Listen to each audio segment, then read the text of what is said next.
So good evening, ladies and gentlemen. I'm Mark Ferguson. I'm the Dean of the School of Architecture and Allied Arts. That's its new name. We're blessed this evening to have our one and only Milton Shinberg.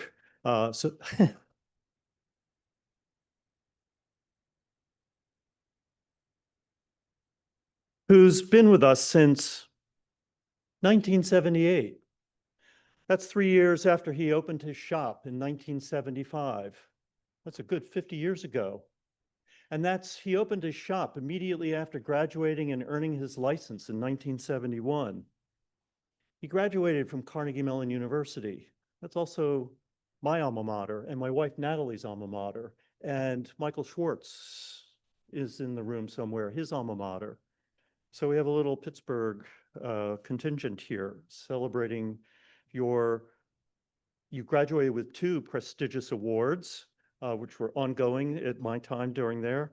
Natalie and I graduated about 7 years after Milton, so he got a head start on us.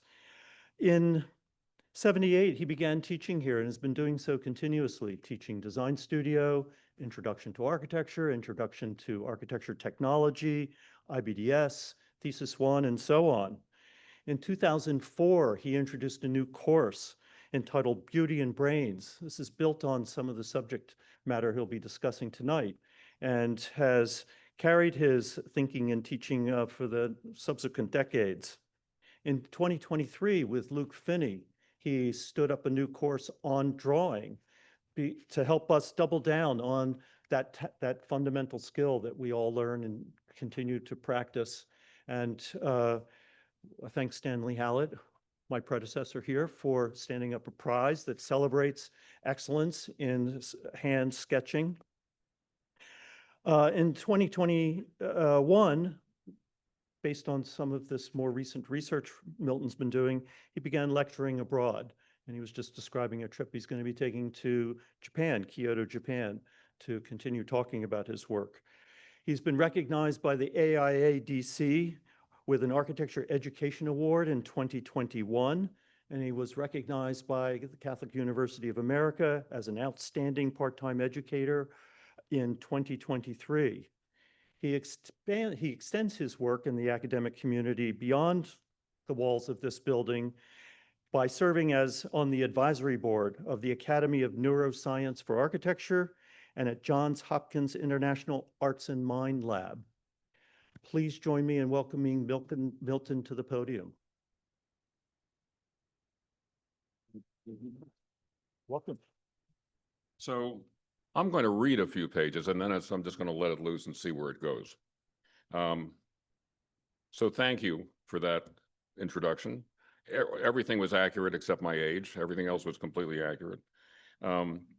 I do appreciate it. And you get a thank you. In my family, we have things called givebacks. And so I have something for you. You mentioned that 50 years ago, I started my practice. 101 years ago, Architectural Details by Charles Ramsey and Louis Rullibar was published. This is the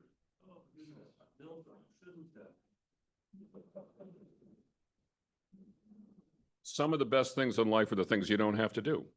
So I hope you enjoy it. I think you will. The book, a little side note about the book. My apartment on Biltmore Street was occupied by the widow of Cyrus Wood Thomas, who was a highly regarded New York architect in the 20s and 30s and 40s. She gave me this book, and she gave me a few more books from his collection. So that came from New York. It's time to go home. So please do that. And it's always good to be home, certainly, and I feel at home here. This has been, as Mark was saying, my academic home for many years. Now, a lot of the book and its perspective came from here, from teaching here. The best prompts I've ever had as a teacher and as an educator, as an architect, has been the interaction with students. So I'm going to give you some fragments of the book tonight. It's not going to be a full dose. We'd be here for many more hours. I'll pack what I can into an hour. Fasten your seatbelts. We've got a lot of slides to go through. So good afternoon to all of you, but particularly to the students.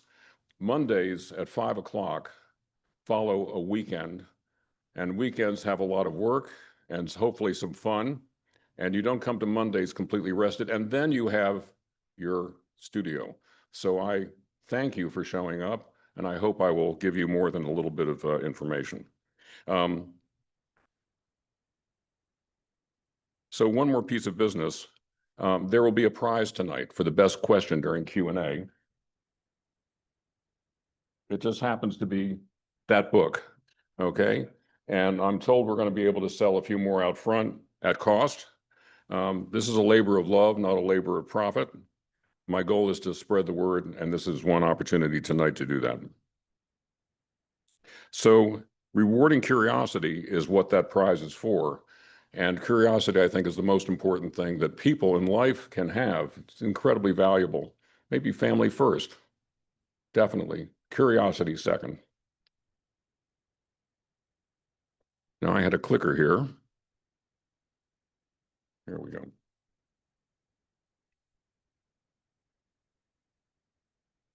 So what am I? I think I'll just spend a minute on that. Let's see if it goes to the next slide. It doesn't.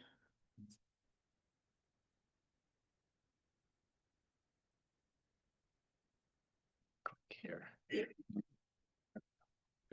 So the question is, who am I? And I guess that I'm not sure if I'm an architect teacher or a teacher architect. I concluded something after writing the book. I'm a teacher architect. To me, the most important things that I've learned and that I can share come from that. So tonight, I'm going to share with you something that's perhaps a different way of thinking than you've thought about architecture before. As an educator, I've seen lots of ways to teach architecture. I don't think any of them are wrong, but I think there's one that's missing. That's what I'm bringing you tonight.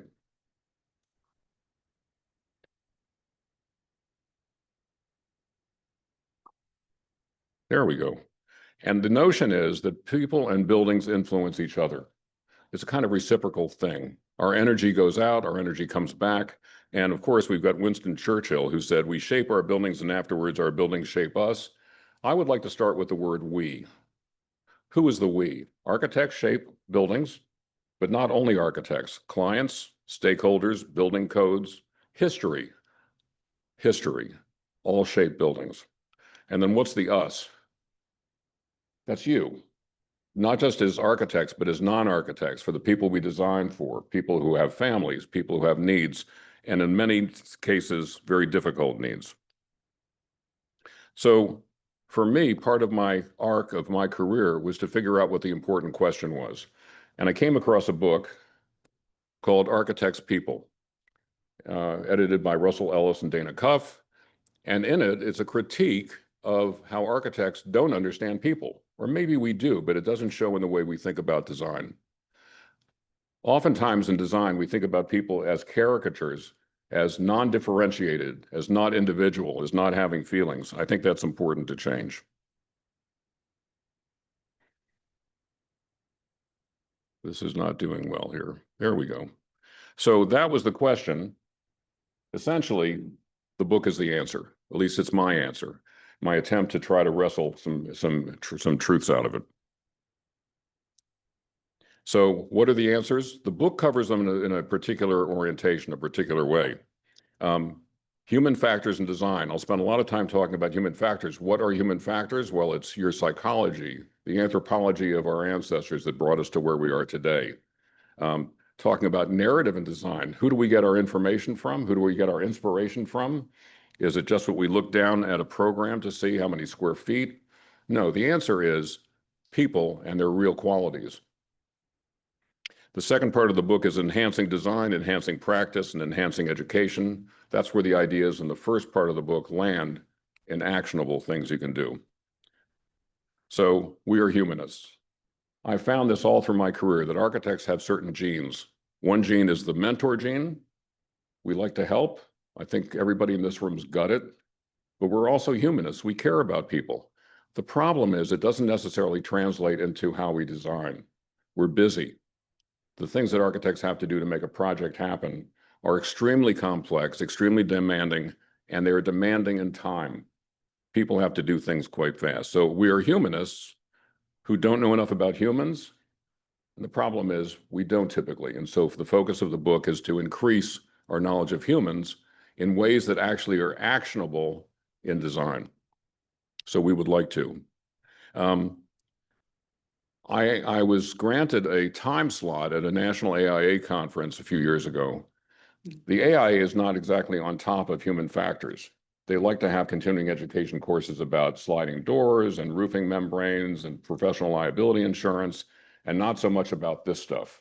So they gave me a great time slot, 7 a.m. on the first day of the conference. People were getting up, no breakfast, coming into an empty convention center and walking in. I expected 5 people. 250 people showed up. Architects are hungry for this information. So I'm going to give you a little history. This is a little bit off the beaten path, but I think it's important for you to know where you are. It's your history. And here we are. This is a section through Crow, the building that we're in. You notice the words Vlastimil Kubek at the bottom? You're in Kubek Auditorium. This is Kubek's work. The reason Kubek is present here is that he donated the working drawings for this building. There was a professor here who used a student project for the redesign of this building to make it into Crow and to make it into the Architecture Center, named John Yannick. And Yannick worked for Kubek, and Kubek graciously donated the design, the working drawings. And then we all know about Lowcraft. Who was Lowcraft? It's part of our history. It's part of our genetics. Well, it turns out he designed these churches, but as you can see here, he won the Paris Prize in the Beaux-Arts Institute of Design in 1928. Later, he became the chair of this department when it was a department and not a school. These are some churches that he designed to give you an idea of what he actually did professionally. So now we've got Kubek, we've got Lowcraft. How about Miller? Who was Miller? I think it's important. I'm not just reciting this to recite history. I think it's important that you know who these people are. Joe Miller, simple name, not Joseph, Joe Miller, was with this school for 50 years. He graduated from here, and he was a faculty member here, and he was the associate dean for many years. And one of the things that Joe could do better than anybody, and people in the academic world will appreciate this, is quell fights. When academics tend to get into fights with each other, Joe would come in as the parent and say, calm down, let's get together. We all have the same goal, and that's helping students. Later on, he became a partner in a firm called Chapman and Miller, Grosvenor Chapman III, who was a real Georgetown architect. He was a traditionalist and a preservationist, and yet Joe Miller, who was a modernist, and he got along great. One of the things that Grovey, we called him Grovey because he was always around Georgetown and often opposing projects that we favored. He would be somebody we had to fight with from time to time. Fought with us when I was at Arthur Cotton Moore's office about this project. On the left is the Foundry. It's an old building from the 19th century. And to the right is a development that Arthur Cotton Moore's office wrapped around it. In 1971, fresh out of school, I guess they were desperate. They made me the job captain for this project, not the designer, job captain, which meant that I was involved with running the show and making sure that everybody talked to each other at the right time, including Vlastimil Kubek's office, who did the working drawings for this building. So the topics I want to cover tonight are 3: doing, professing, and connecting dots. Connecting dots just means that we're part of a lecture series, and I want to connect some dots. Professing is what Julio Bermudez liked to say. What do professors do? They profess. We have beliefs. We advance those beliefs through our teaching. Doing, several forms of doing will show. So the first is architecture. Shinberg Levinas Architects was my firm for 25 years with Salo Levinas, who's the senior principal. The firm is still ongoing. I'm principal emeritus. I retired from practice a while ago. And what we did was we looked for not just solutions to buildings and making buildings that were attractive, but buildings that had wisdom, which meant that they would go to the soul and the heart of the people who were using them. That was what was important, finding wisdom in architecture. So I'm going to give you a quick chronology. I'm not going to spend a lot of time on my projects, except as they connect to the ideas in the book. So I'll show you a couple. I calculated probably about 1,000 projects over 45 years. Like most architects in DC, I started with row houses. The reason this is here is a story. Terrace and Sunderland was a firm that occupied one floor of an office building, and then decided to move into a row house, and they asked me to design it for them. They were very concerned about one thing. They knew they could have enough offices, they could have enough space. They were concerned that their architects would lose touch with each other. When they were on one floor, they would bump into each other all the time. What is the solution to that architecturally?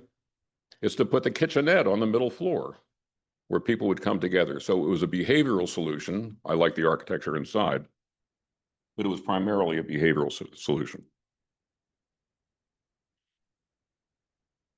Here's another one.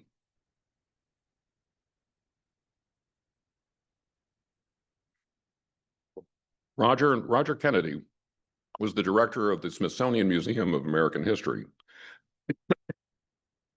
He was a collector of artifacts from the late 19th and early 20th century. Louis Sullivan materials, he had some, Purcell and Emsley, some Frank Lloyd Wright early materials, and he had at the end of this swimming pool on his house a study designed by Hugh Jacobson, one of the most prominent architects in DC at the time. But Roger didn't like the end facade. So he met me and my then partner, Ken Abraham, who taught here for many years, was one of the great teachers in this school.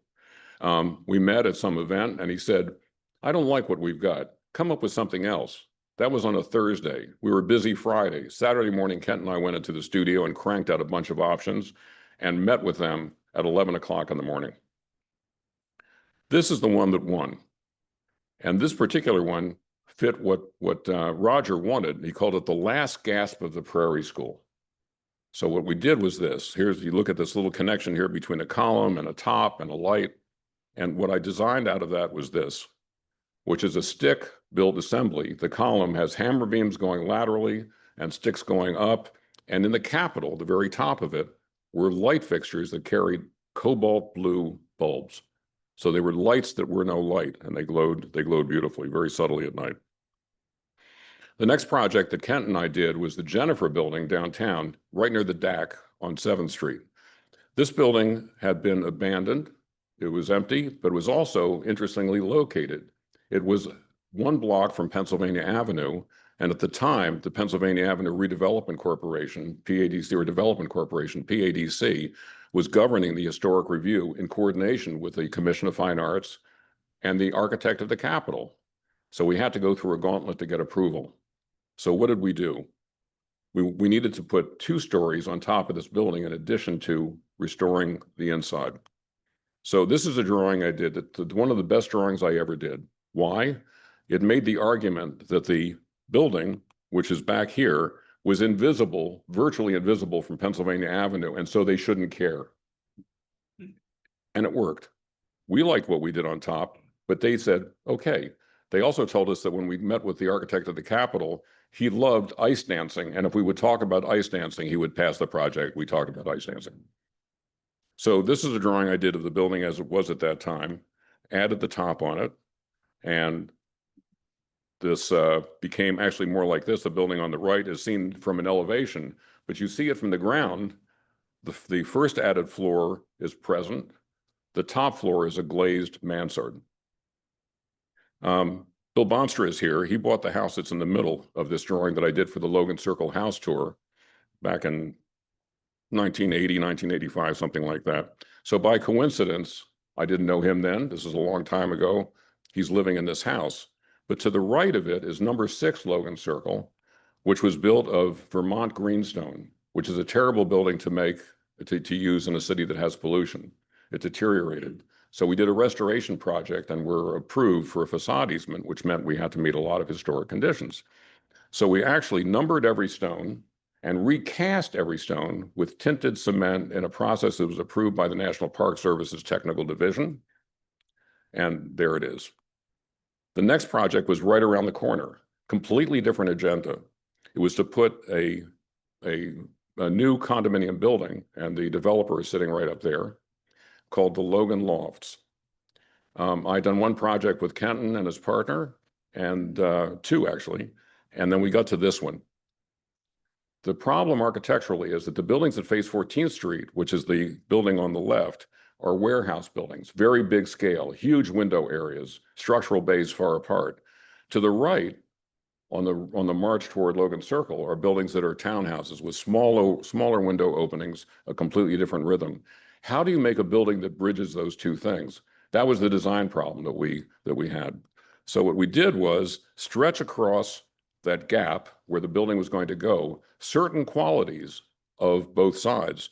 So from the left side, larger windows, from the right side, smaller windows, aligning the rusticated base and coming up with something, and this is how it fits in to the Logan Circle neighborhood.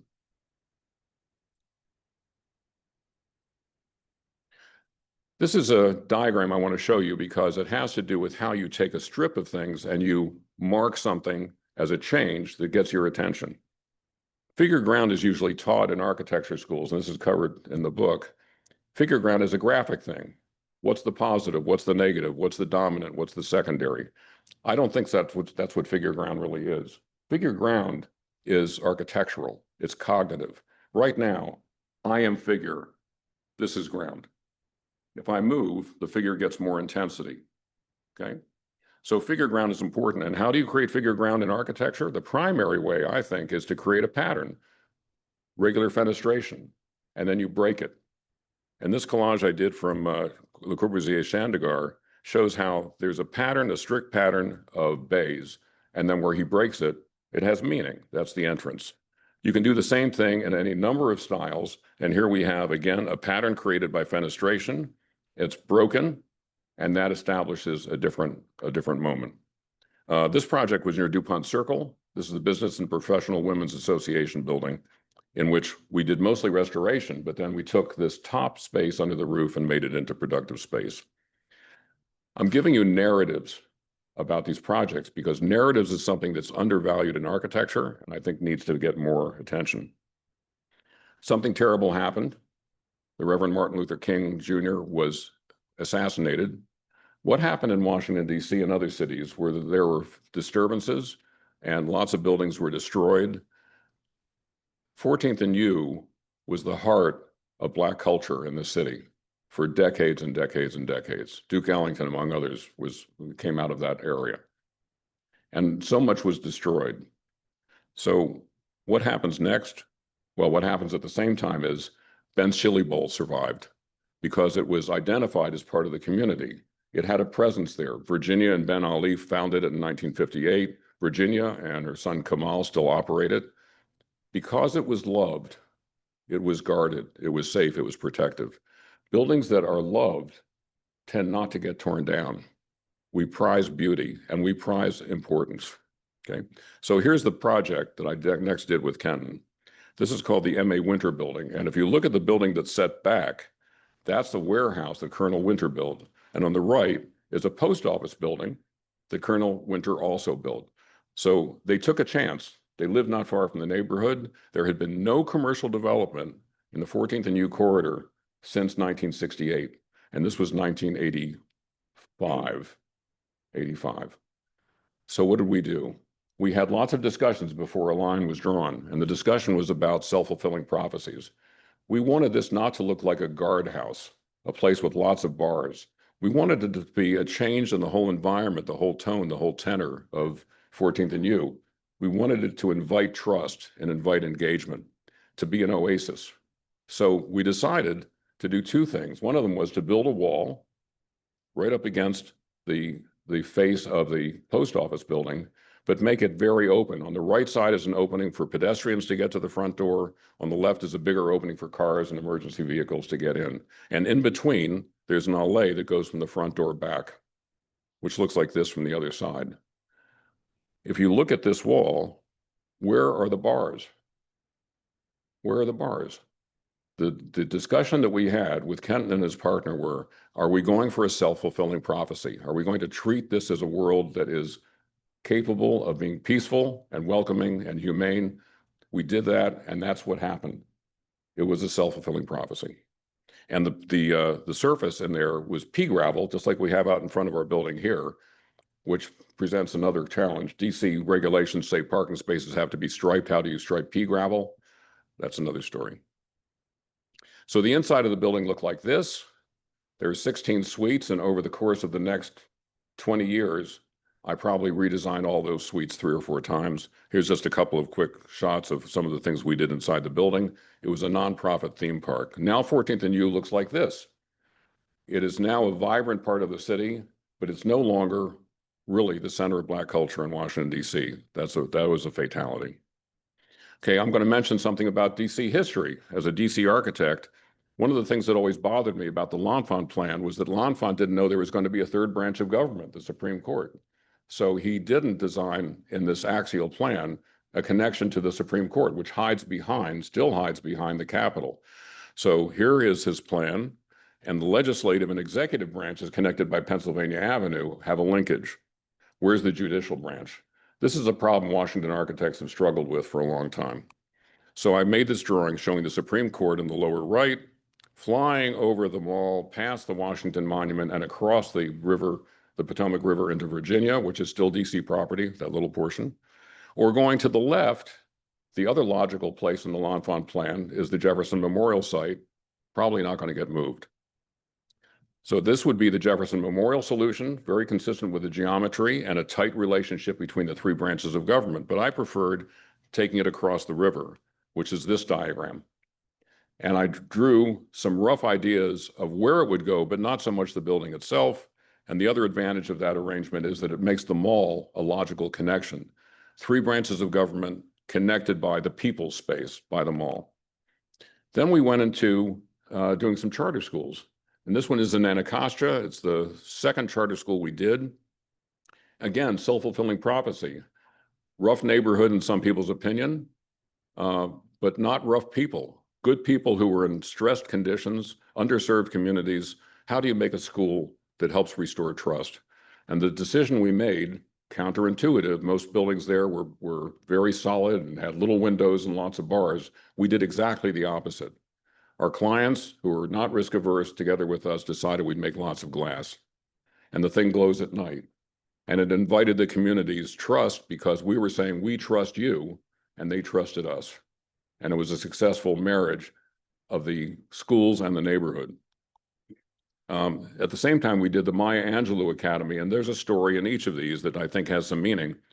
This is about narrative. This is about listening to your client. I wish we had clients in our studio projects because I think it would make a huge difference in how we originate our ideas.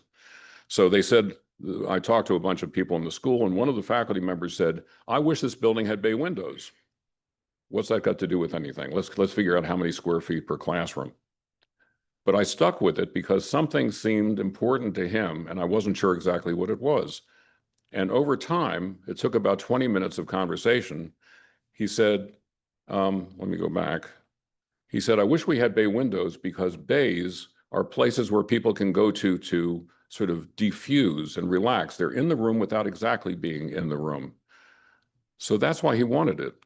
And this was a school for highly distractible students who had been literally thrown out of DC public schools for bad behavior. The reality was they were just neurodiverse. They needed a completely different teaching style. So here's the facade of the building. I threw a couple of bays on it. We looked at that as an option. Little problem with money, so we couldn't do that. We had very little budget in this job. This is a bay window. It's a nurturing kind of space, but this is an expensive one. How do we get it here? Well, the cheap way to do it turned out to be something that was, again, counterintuitive. In most classrooms that have strip lights, the lights are just parallel. They would start up there, they'd go here behind me, and that would be the organization of the room. Strip lights and the reflected ceiling plan. What happens if you make a change that doesn't cost anything, which is to run them at 45 degrees? The geometry gives you triangles left over in the corners. Those became the internal bays. We didn't have to build out, we built in. We just lowered the ceiling slightly in those triangles. We put some carpet down, some residential lights, and then we had a bay. The bay had a slightly lowered ceiling, and it had some plants along the hypotenuse to soften the connection between inside and outside. What happened? The teachers reported that students who got worn out at the teaching table, which could happen in as little as 7 minutes because their distractibility made it hard for them to sit, they would get up and they would walk to these little triangles, these internal bays, and they would recoup their energy. And when they were ready, they would come back, never having left the classroom to wander off into who knows where. The teachers found this to be extremely effective because they saw the students being much more effective because of the way these bays worked. And then on the other end of the economic scale, this is a house in Georgetown that had a collection by a major art collector in DC. So a very different kind of project.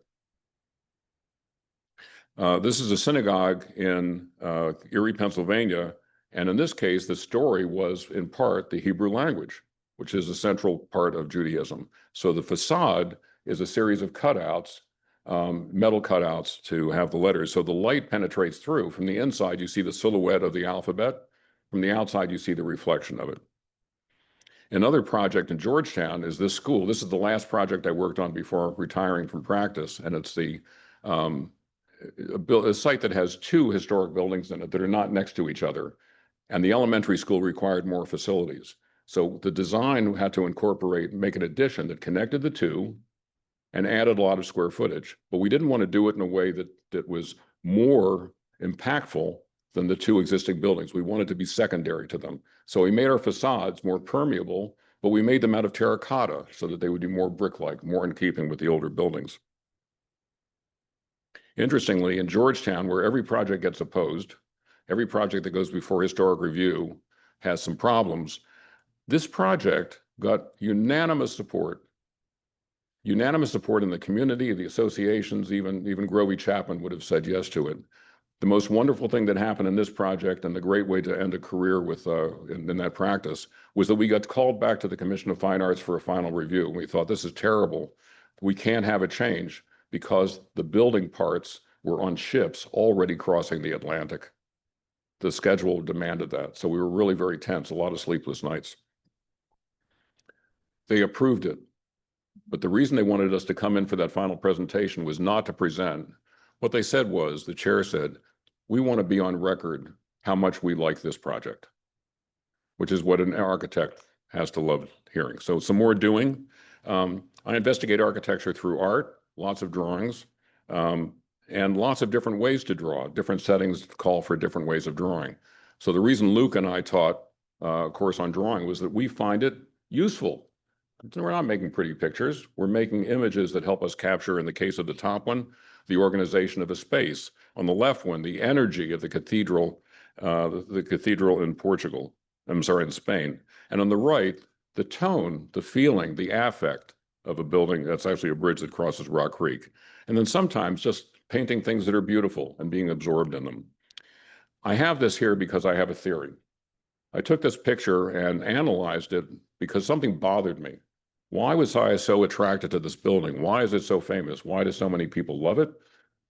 I think it's because it doesn't agree with itself, and we can't resolve that cognitively. On the one hand, it glows, so it's infinitely light. On the other hand, we know it's infinitely heavy. Your brain can only hold one conclusion at a time. So I think that's part of why we're captivated by this as an aesthetic object. So next, professing. I'm a professor. I profess.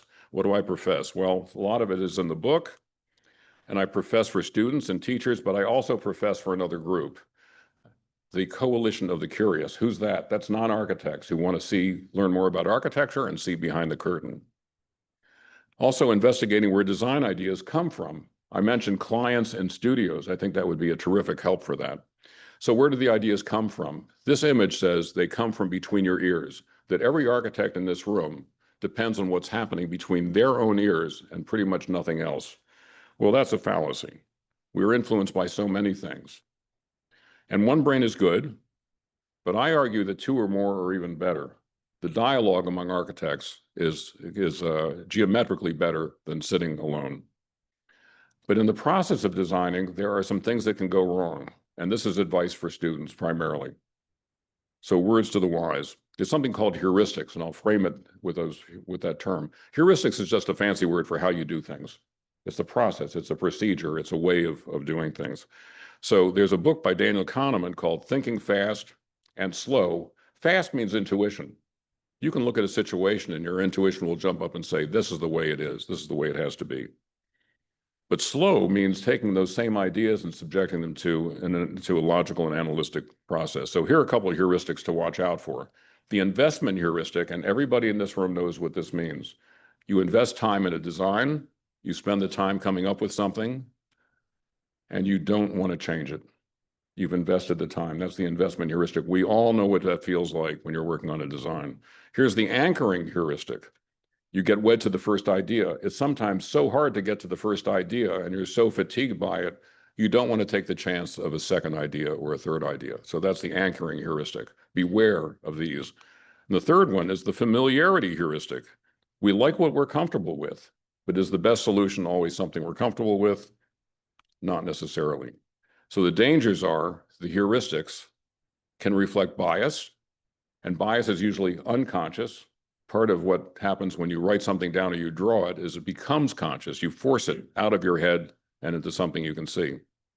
You depend on assumptions, which are not tested.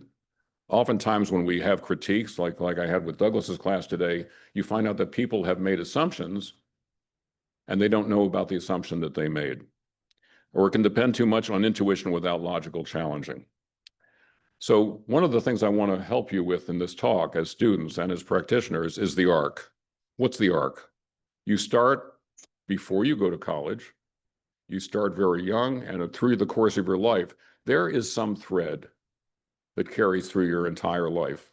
There's a thread. There's who you are, how it embeds in your activities, the things that you choose to do. So that I'm calling that the arc. And I would like this to arc to the next slide. There we go. So part of my professing is to take advantage of what happens before you go to architecture school.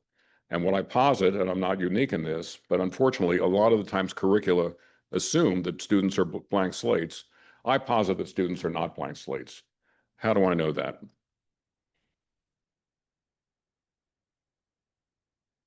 So mostly the people in the room who are undergrads started here at 17 or 18, right? Those who are in graduate school started at 21, 22, older. Well, what that means is that you come here with 17 or 18 years of experience in the environment.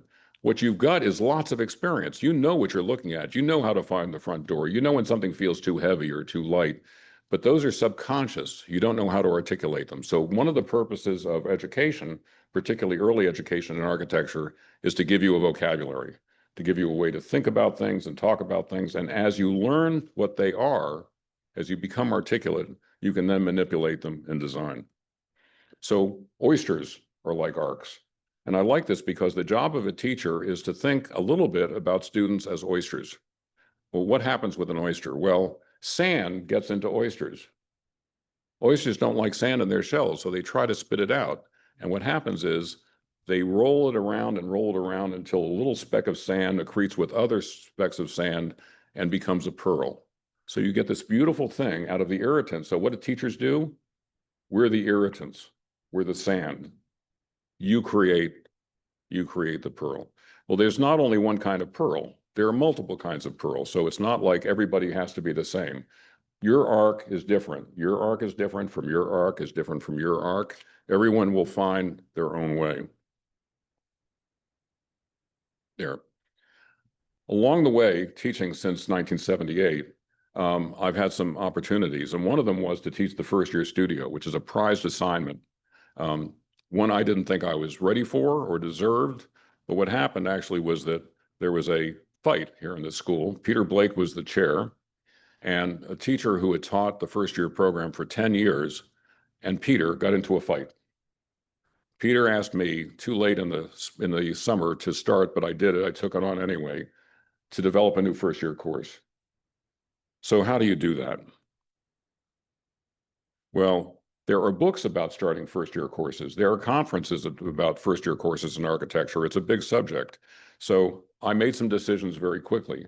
My intuition said I did not want to do a basic design Bauhaus course because I thought it was too abstract. It didn't connect with the 17 or 18 years of experience that you came here with.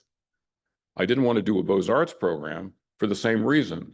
It's framed in a certain way, and it also treats students to some extent as blank slates. So I decided to do something different. Let's call it experiential. Very different. It takes your experiences, it helps you find ways to articulate them.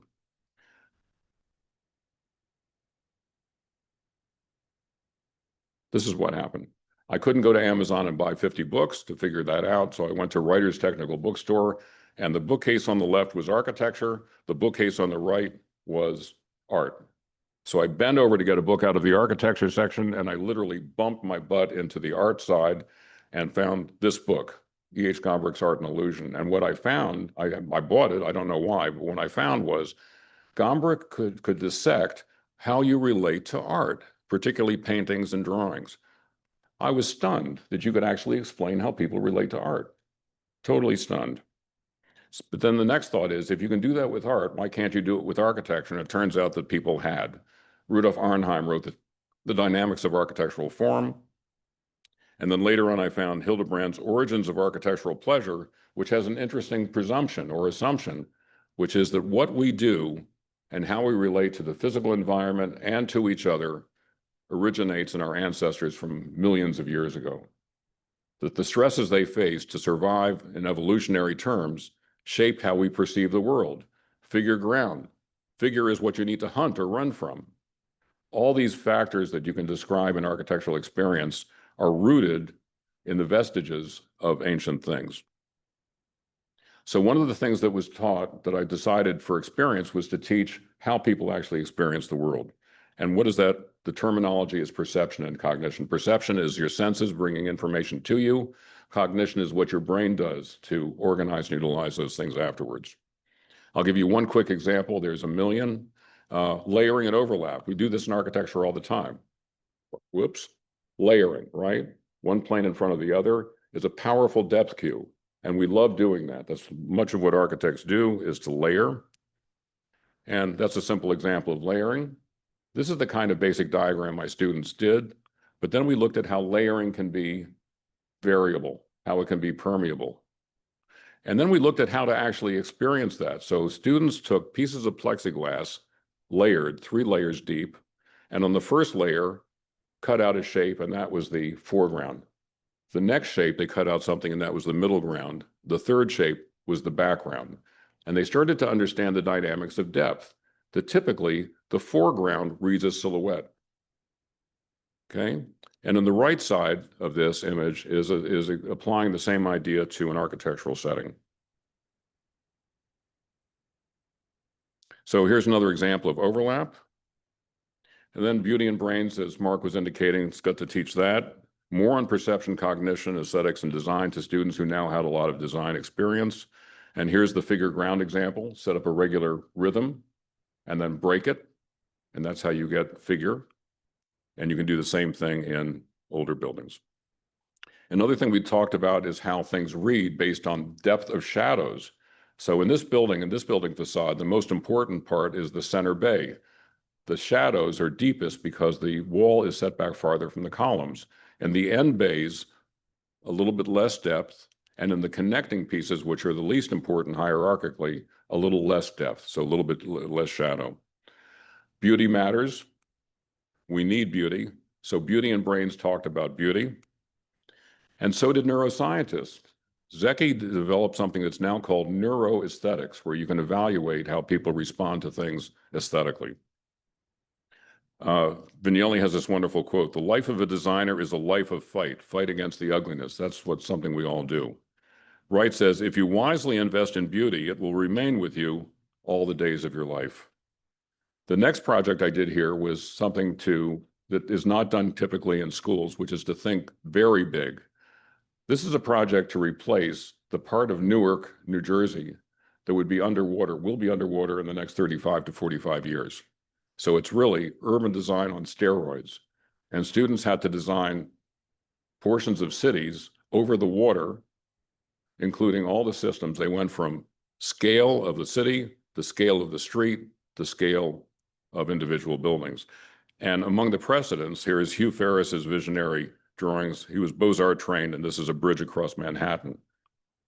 And here are some of the student projects. Another project that had to do with perception and cognition was a house for a blind composer. Take a composer, take Beethoven, who was already deaf, and then blind him, which is incredibly cruel, and now design a house for Beethoven. The house cannot have visual cues because Beethoven is blind.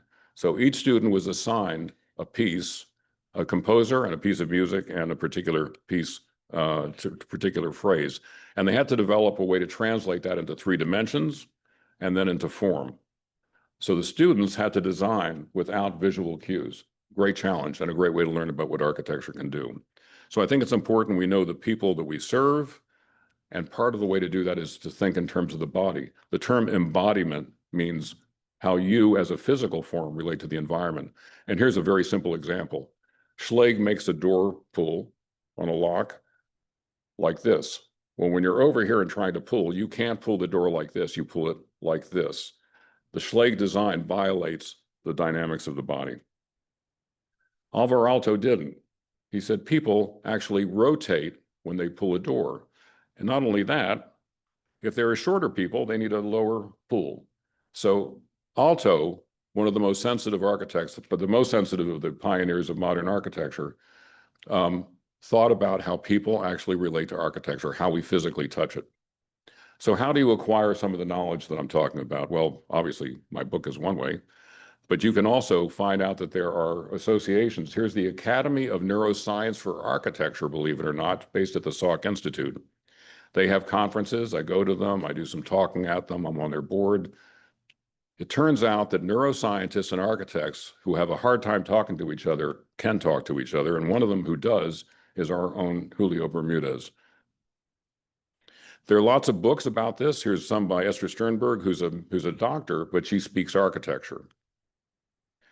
In architectural licensing, the term is health, safety, and welfare, but it's now being replaced by something more about us, health, safety, and well-being. And that's why biophilic design has become important, because of well-being.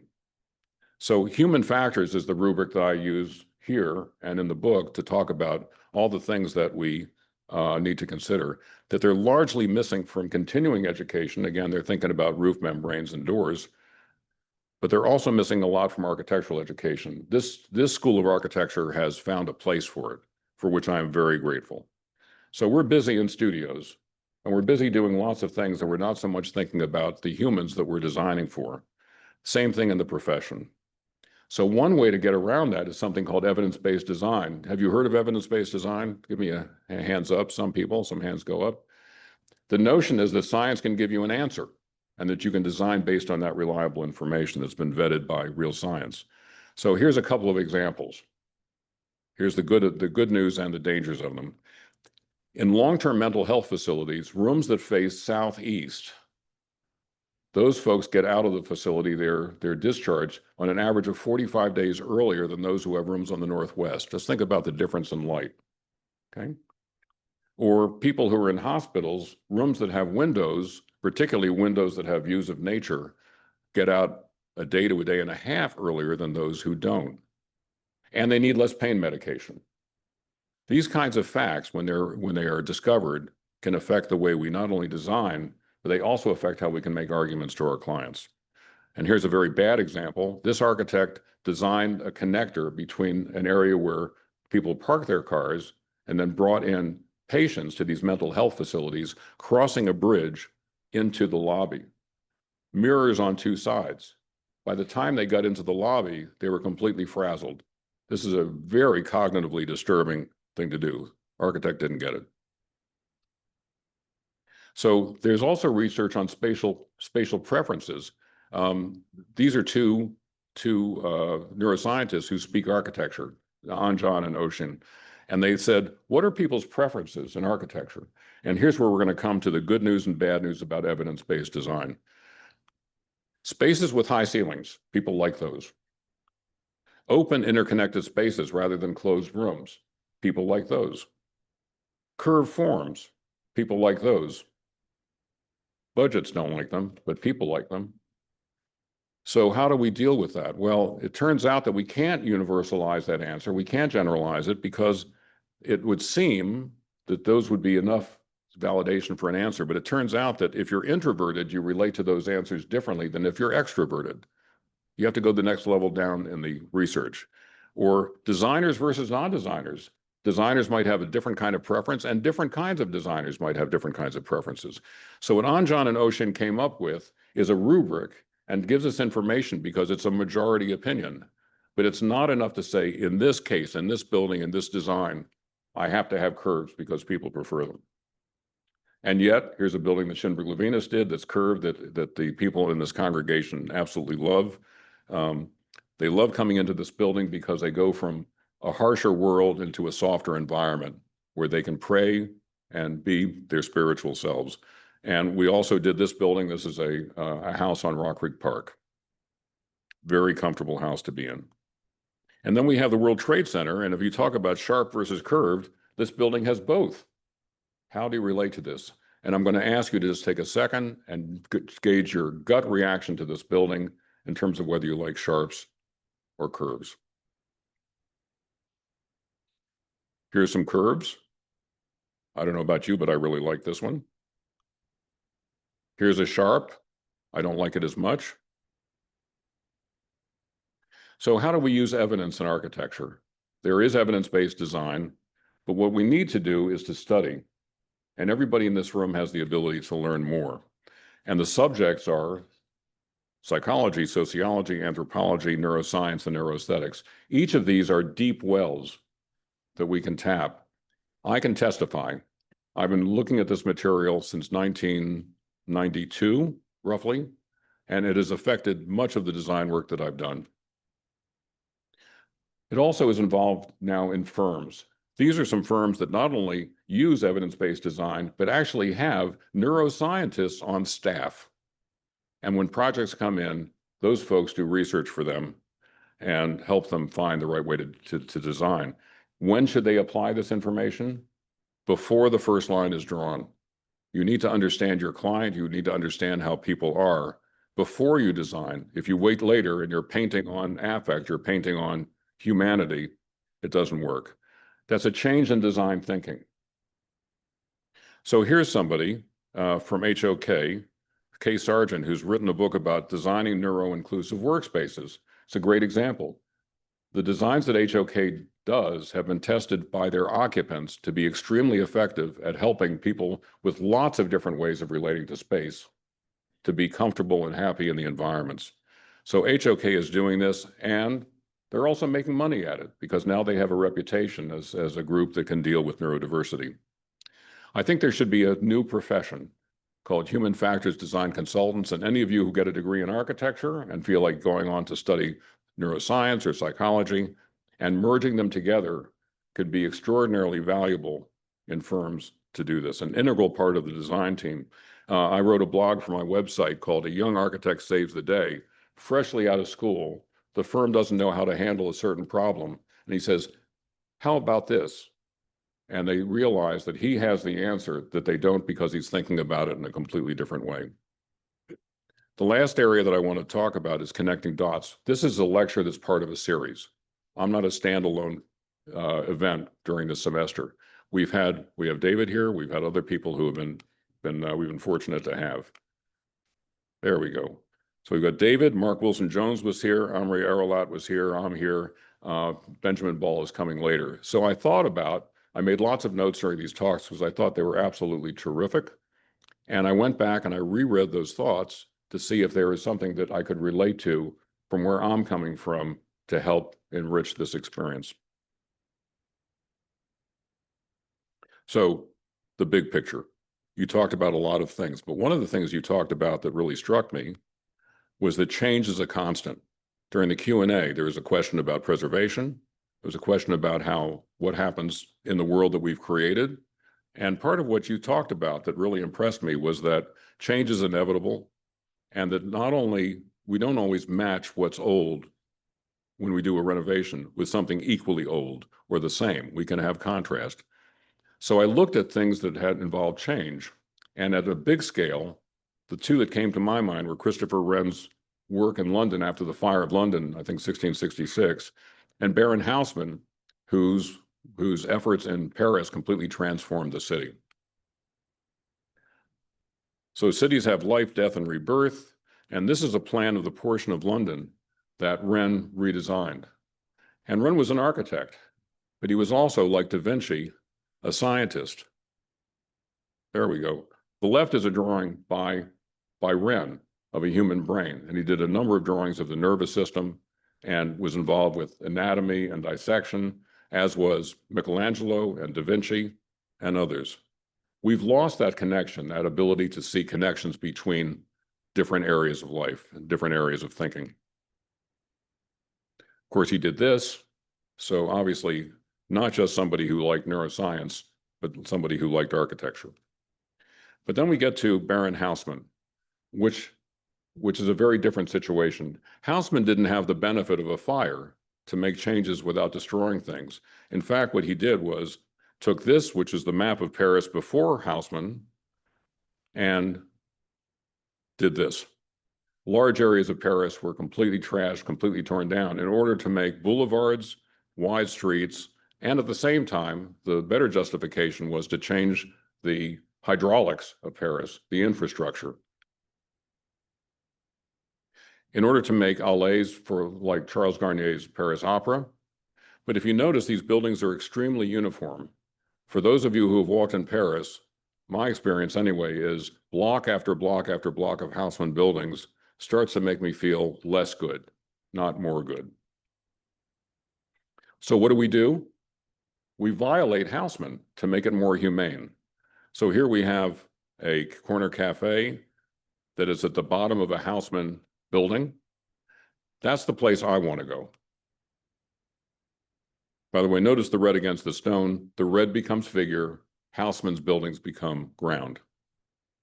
Okay, then Mark Wilson Jones came, and one of the things he said, he's a classicist, and his buildings reflect that philosophy. But one of the things he said that really struck me was that one size doesn't fit all. His statement really was that pluralism in architecture, honoring authenticity of the designer, is the only standard we need. We have to respect that they're extraordinarily talented and dedicated architects in every realm, in every approach, in every strategy, whether you're a classicist or a modernist or any variation on whatever theme it is. You look at the quality of the architecture, and one of the things that he talked about was the intensity and authenticity of the work.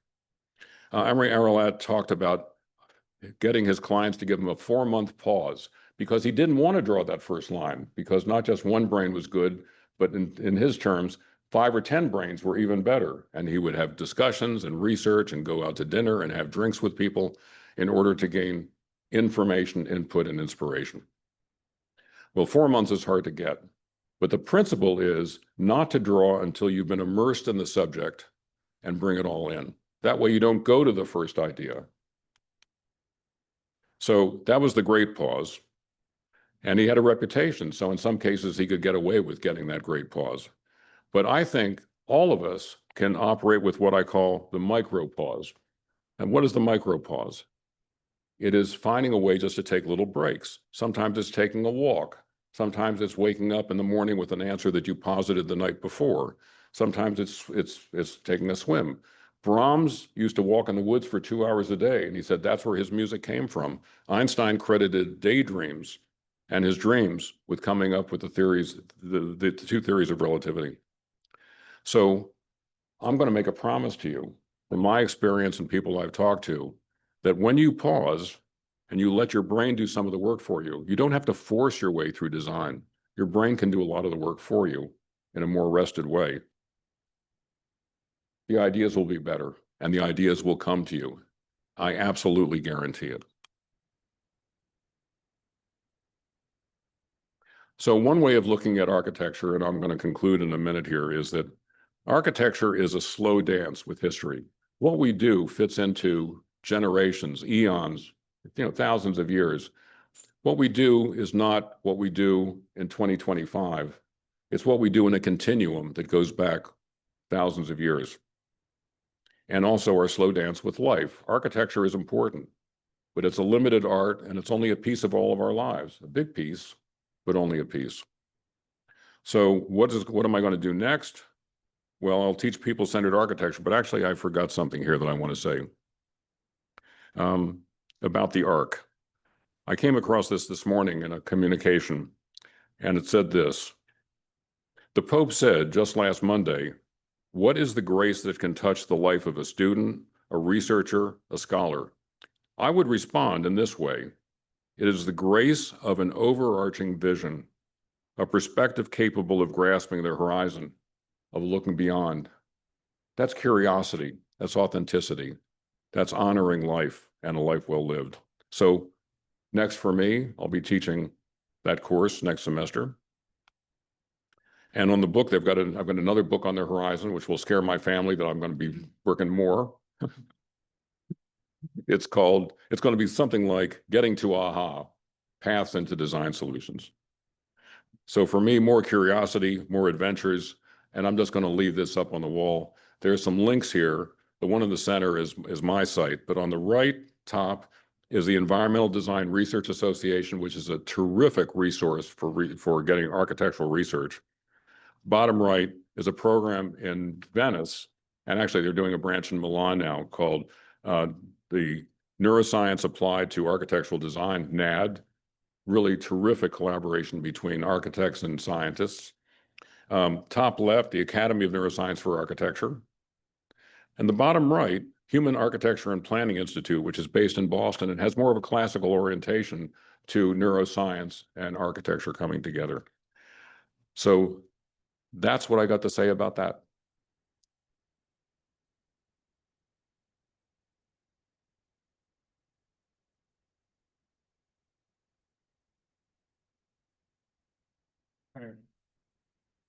President, yeah. You're There he goes. Yep. Milton, thank you. Thank you so much. We just got 50 years in 60 minutes. That's pretty impressive.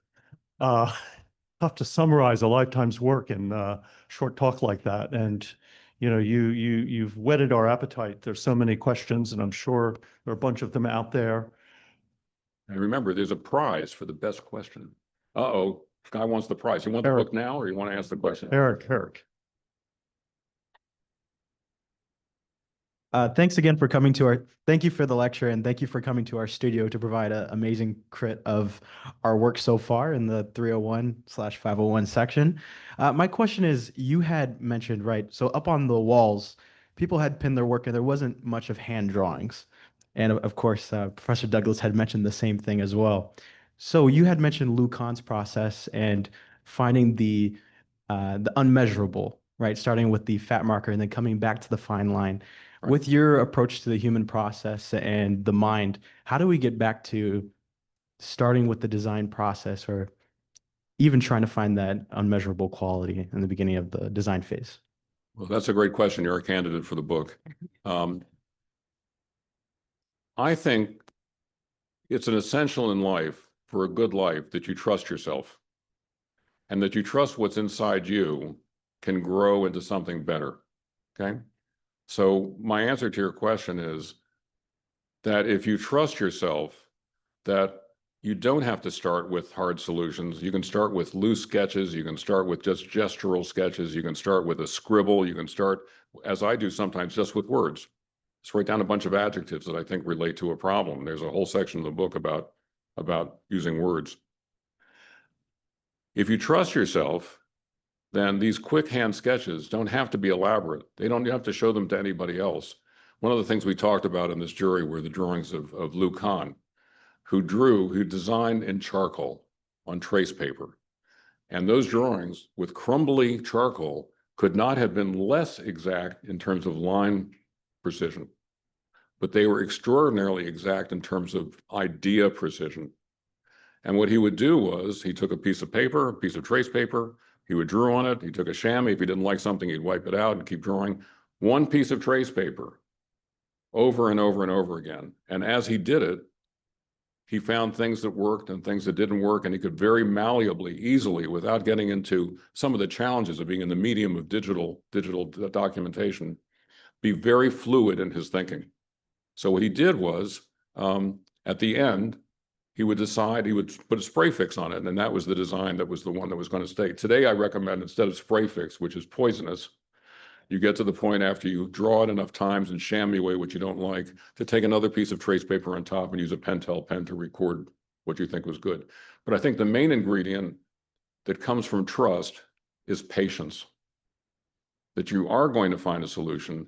You don't have to be afraid. A lot of what happens in studios is fear. I think we all know that, and it happens in practice too. Will I come up with an idea? Will it be a good idea? Will I get a grade? But mostly, will I feel like I found a valid answer? I think one of the answers is you go to bed and wake up the next day, right? I want my unconscious mind to do all the work. I Right. love that. Other questions? Yes.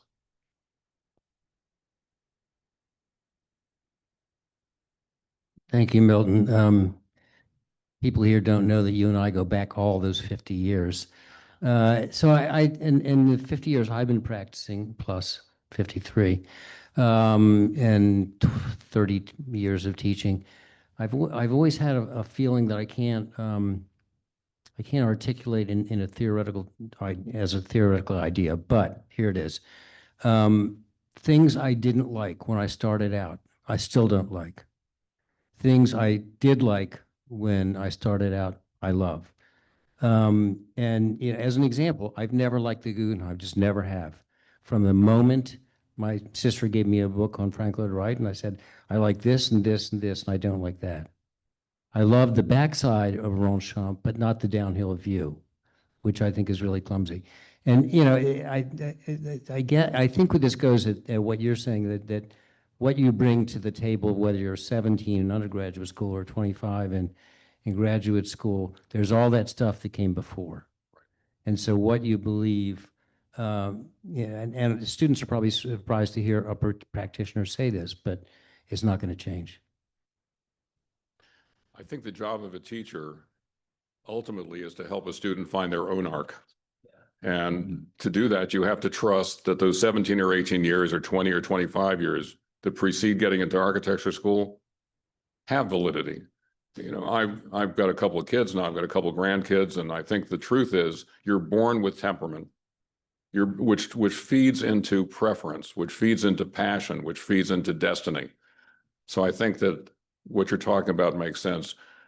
It doesn't mean that you don't challenge those beliefs as you go along, but it means that you have some trust that there is some validity because you have trust in yourself. I tried to like the Guggenheim. Tried. You tried. Didn't happen.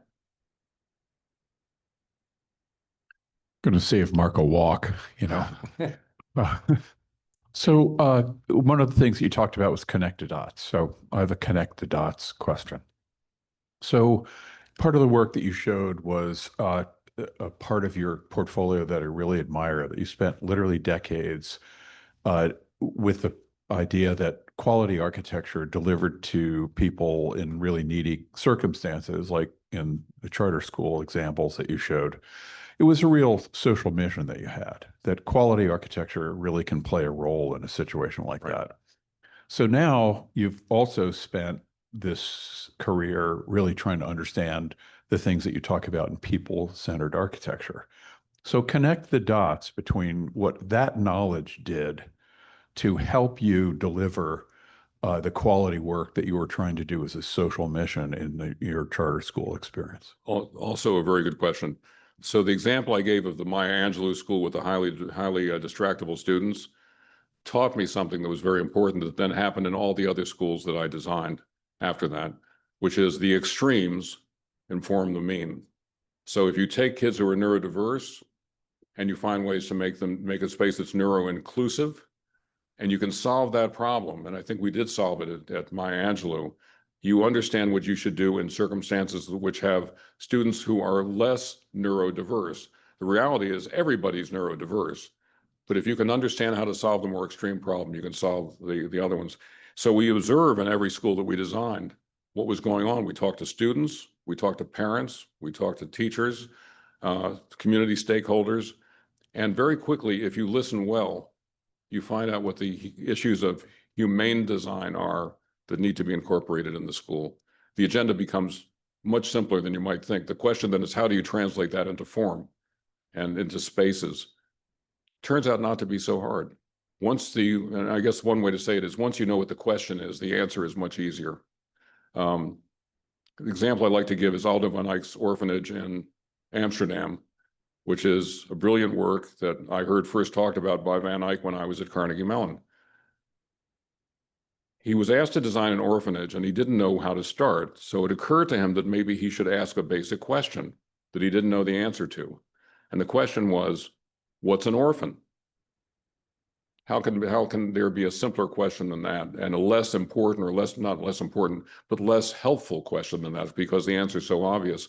But the way he answered it was not so obvious. He said, an orphan is a person who has no place. Okay, so now you collect 100 orphans in one building, one complex. To have a place means you have to have a sense of turf and ownership in order to have a sense of agency and safety. So he designed into the orphanage ways of making little places that people could attach to. And so multiple people could have turf over the same square footage, over the same land area, the same element that was in the building. So I think asking the question gets you to the answer, but knowing how to pause and ask the right question is really essential. I know in your work, you start your projects by spending a lot of time with the clients before you draw. I think that's your way of finding out what the question is. David has a question down here. Oh, Thank you. I'll keep mine quick. Thank you so much for this talk. It was amazing. Would you say that there is one part of people-centered architecture that bar none must exist in all projects? Like focus on sunlight, focus on having curves, focus on raised ceilings, things like that. if I understand the question, well, actually repeat the question so I get to make sure I'm answering exactly what you want. Yeah, sorry about that. Would you say that like there is one component of people-centered architecture that should be present in every project? Like, should every project, no matter what, have some way of incorporating sunlight into the project, or raised ceilings, or find some way to use geometric shapes that are easier on the human eye and the way that we perceive just the space around us? Those are all elements to consider. There is no absolute answer. There's no single answer, not a one size fits all in architecture, and as it is not in life. But what I would say is that if you are willing to consider those things, they might tilt your sensibility about what you want to design. Thank goodness there's not one size fits all. But one of the things in neurodiverse design that's interesting is one size fits all. But in neurodiverse design, you think in terms of one size fits one. And then you have to find out what the difference is between one size fits all and one size fits one. So curves versus straights, there's no universal rule. Here and then there. Thank you. Thank you, Milton. That was wonderful. I know from my own experience that you're an incredible teacher and mentor, and we've been so glad to have you in our studio. Thinking about listening and taking the sort of sand that we come with as designers and as people who've had all these diverse experiences, and also the presumption of I do or don't like the Guggenheim, or my life has taught me that a school that works in this way works really well for me and for other people. How do you help students to find and trust and listen to their unique sand, their unique ingredients that help them to have their own voice in this I mean, you're talking profession? about the individual vision. Yeah, developing a student's individual vision and helping them trust and listen to it. I think this goes back to the question of what an arc is. I'm entitled to my arc. You're entitled to your arc. But it may be that if you're my client, you don't like my arc, or you don't like your arc, or you love my arc, or you love your arc. There's affinity, I guess is the best word I can come up with, for people to identify with a particular person's stance, particular person's arc, philosophy, et cetera. I don't know how many architects there are in the room. I'm not going to do a quick count, but every one of you sitting at a table with a client being asked a question will come up with a slightly different answer, or an enormously different answer. So I think it's a question, again, of it goes back to authenticity.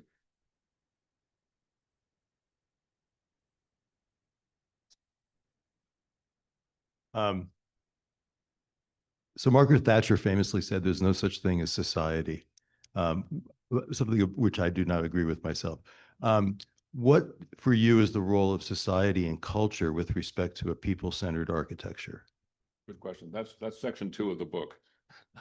It's called Listening to People. Okay, let's say I was doing a public project and the project had impact on people, on people's lives. And I went back to my office and I designed what I thought they should have. I don't think that's responsive to what society needs. So my concern would be, is there a way that I can access the deeper interests and meaning and feelings of people that can be lodged in the architecture? Now, that's a building, that's a project. But when you talk about society as a whole, now we're talking at the level of Jane Jacobs, who says that a city that stifles us, that makes our lives oppressive, or that violates our turf in ways that are destructive, is not acceptable. Then architecture has to go beyond the project and the building and serve society by being in the debate, by being in the discussion, and bringing that back to how you design. You know, what do we get as projects? We typically get a lot that has dimensions, and we can work within those dimensions. But our mentality and our sensibility has to include what we think society is really about and what we think society works. But our opinion is not sufficient. I think it's important that we go out and we test it by having dialogue